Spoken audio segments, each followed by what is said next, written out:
और अब अंतिम खबर। आज राजेंद्र आश्रम में जिला कांग्रेस कमेटी के अध्यक्ष पद के लिए चुनाव कराया गया। इस चुनाव में वर्तमान जिला अध्यक्ष प्रेम राय ने निर्विरोध रूप से पुनः एक बार जिला अध्यक्ष पद का चुनाव जीत लिया।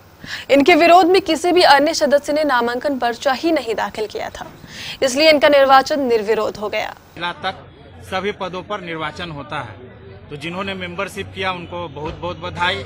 जो नवनिर्वाचित हमारे प्रखंड अध्यक्ष हैं, उसी मेंबरशिप के आधार पर जो जिला के डेलीगेट हैं उनको बधाई। सभी लोगों ने सर्वसम्मति से निर्विरोध मुझे जिला अध्यक्ष पद पर चुना है। मैं सभी को हार्दिक धन्यवाद बधाई देता हूं। हम लोगों का एकमात्र काम है सोनिया गांधी, राहुल गांधी जी के नीति को जन जन तक पहुंचाना और कांग्रेस पार्टी से अधिक नए साथियों को जोड़ना। लेकिन कांग्रेस द्वारा कराए गए आज के इस चुनाव पर ही प्रश्न चिन्ह लगाया है। प्रश्न चिन्ह भी ऐसा वैसा नहीं, बल्कि पूरी चुनावी प्रक्रिया ही सवालों के घेरे में आ गई है। कांग्रेस पार्टी के पूर्व विधायक मुबारक हुसैन के छोटे दूसरे पुत्र खालिद मुबारक ने ही कांग्रेस की इस चुनावी प्रक्रिया पर प्रश्न चिन्ह लगा दिया है।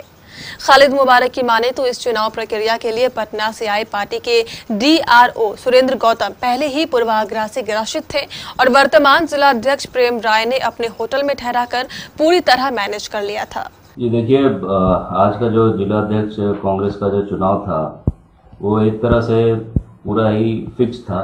और फिक्स्ड इसलिए मैं बोल रहा हूँ क्योंकि जो भी जिस तरीके से हमारे जो ये संगठन चुनाव के लिए जो हमारे DRO साहब आए थे सुरेंद्र गौतम जी, तो वो पहली बार जब आए थे तो वो उनका रहन सहन जो भी था उनके होटल में था, प्रेम पैराडाइज में ही रहे थे, सारा कुछ वहीं पे हुआ था। तो एक तरह से उनको पहले से ही मैनेज कर लिया गया था। श्री मुबारक ने चुनावी प्रक्रिया पर यहां तक आरोप लगाया कि ये एक सोची समझी साजिश के तहत उनकी पार्टी की सदस्यता को भी रद्द बता दिया गया, जबकि उनके पास पार्टी की सदस्यता की सारी रसीदें भी मौजूद हैं और वे शुरू से ही पार्टी के लिए कार्य करते रहे हैं। तो उसमें मैंने भी अपना पर्चा दाखिल किया था, मैं भी एक नॉमिनेशन मैंने भी फाइल किया था, लेकिन मेरी नॉमिनेशन खारिज कर दी गई। इसी पहचान पे कर दी गई कि आपका ये सदस्यता एक्सेप्ट नहीं किया गया है।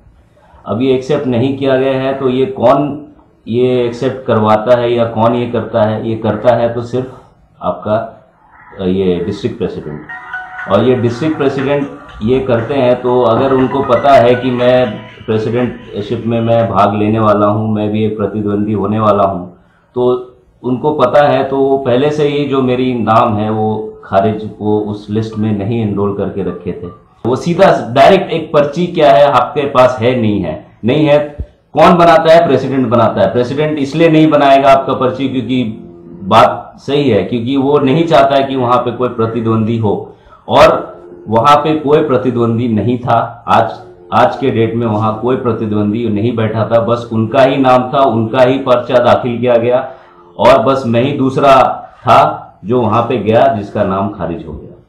अब देखना यह है कि कांग्रेस पार्टी की प्रदेश आला कमान इस संबंध में क्या निर्णय लेता है।